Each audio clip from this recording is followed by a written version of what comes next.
Very good.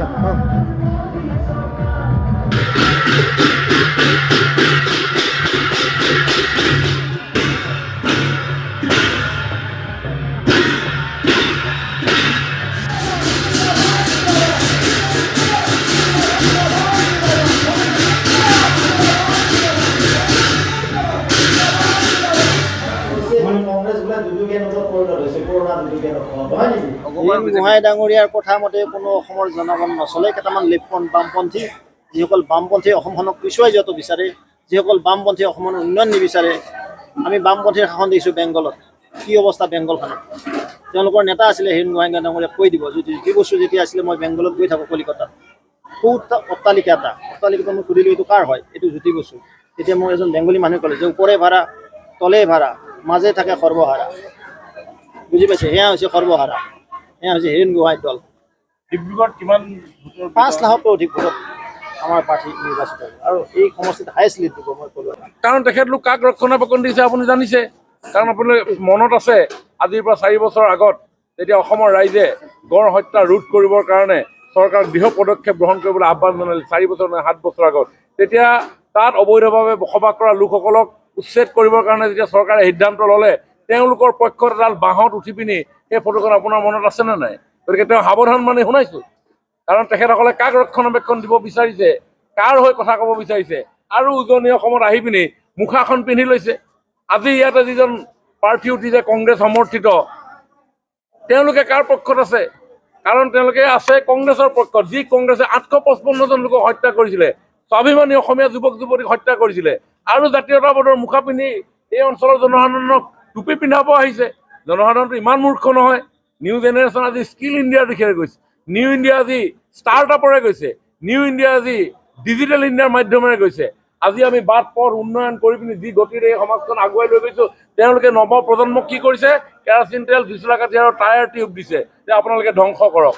যদি আপুনি নতুন প্ৰজন্মক কয় যে টায়াৰ ল, টিউব ল, কেৰাচিন তেল ল, তিনিআলিত জুই জ্বলা, হো হো হা হা কৰ, আৰু সেইটো যিটো বাৰ্তা, সেই বাৰ্তা সমগ্ৰ বিশ্বজুৰি যায়। আপুনি নাভাবিব যে আপোনাৰ মৰাণত, আপোনাৰ টিংখাঙত, ডিব্ৰুগড়ত আপোনাৰ 5টা ল'ৰাই জুই জ্বলাই দিছে, সেইটো কথা ইয়াত সীমাবদ্ধ আছে। কাৰণ আপোনালোকৰ মাধ্যমেদি আজি পৃথিৱীয়ে দেখিব, আৰু যেতিয়া দেখিব তেওঁলোকে চাৰ্চ কৰে, যেতিয়া কোনোবা এটা জেগা ইনভেষ্টমেণ্ট ডেষ্টিনেশ্যন হয় নে নহয়, কোনোবা এজন টুৰিষ্ট সেই অঞ্চললৈ আহিব, ক্ৰাইম ফ্ৰী এৰিয়া হয় নে নহয়, তেতিয়াহে টুৰিষ্ট আহিব।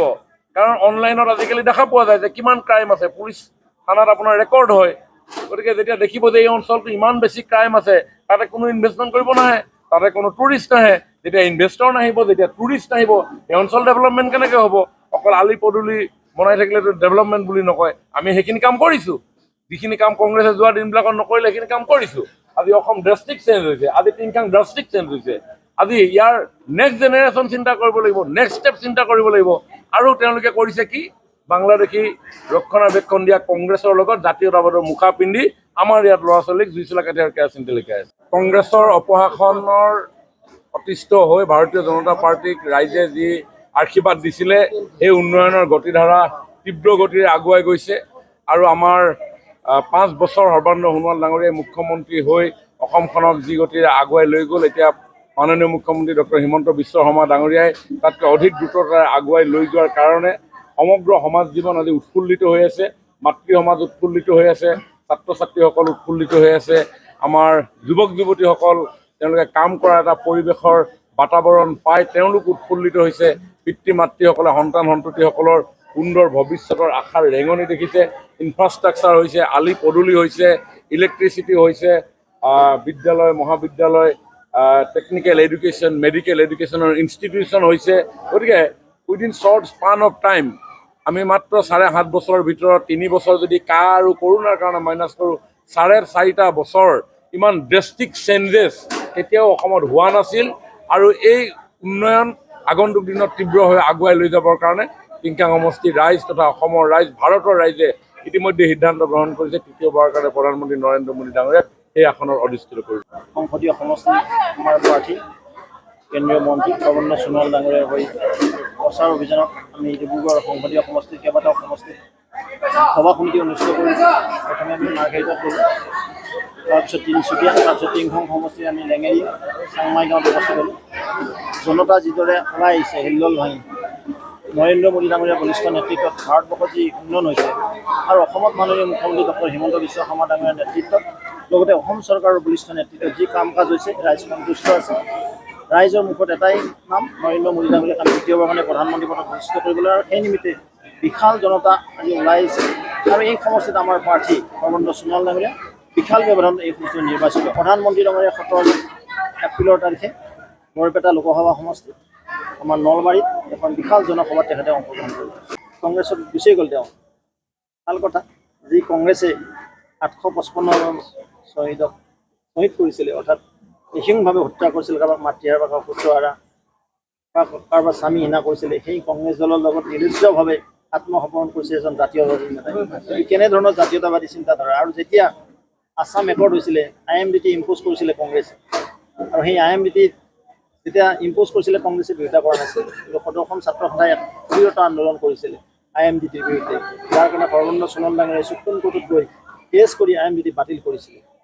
আৰু এয়া লুৰিণজ্যোতি গগৈ আৰু বিজেপি চৰকাৰ ডিফাৰেঞ্চটো চাওক। আৰু তেওঁলোকে কাৰ ওচৰত আত্মসমৰ্পণ কৰিব লৈছে? কংগ্ৰেছৰ আজি টায়াৰটো ফাটিছে। লুৰিণ গগৈ ডাঙৰীয়াৰ টিউবটো ফুটা, টায়াৰ ফুটা আৰু টিউব ফুটা যেতিয়া লগ লাগিব কি হ'ব পাৰে আপোনালোকে নিজা। প্ৰতিটো ৰাজনৈতিক দলে বজাইছে নিৰ্বাচনী ৰণদংকা। বিজেপিৰ নিৰ্বাচনী ইস্তাহাৰত জনতাৰ বাবে আছে কি? কংগ্ৰেছ আৰু বিৰোধীয়ে জনতাক দিছে কি প্ৰতিশ্ৰুতি? AIUDF ফেক্টৰ হ'ব নেকি এইবাৰৰ নিৰ্বাচনত? প্ৰতিটো দলৰ প্ৰতিনিধিয়ে জনতাক ক'ব তেওঁলোকৰ প্ৰতিশ্ৰুতিৰ কথা। ষ্টাৰ চিমেণ্ট 24ত চৰকাৰ কাৰ, পাৱাৰ্ড বাই ডাটা মিছন।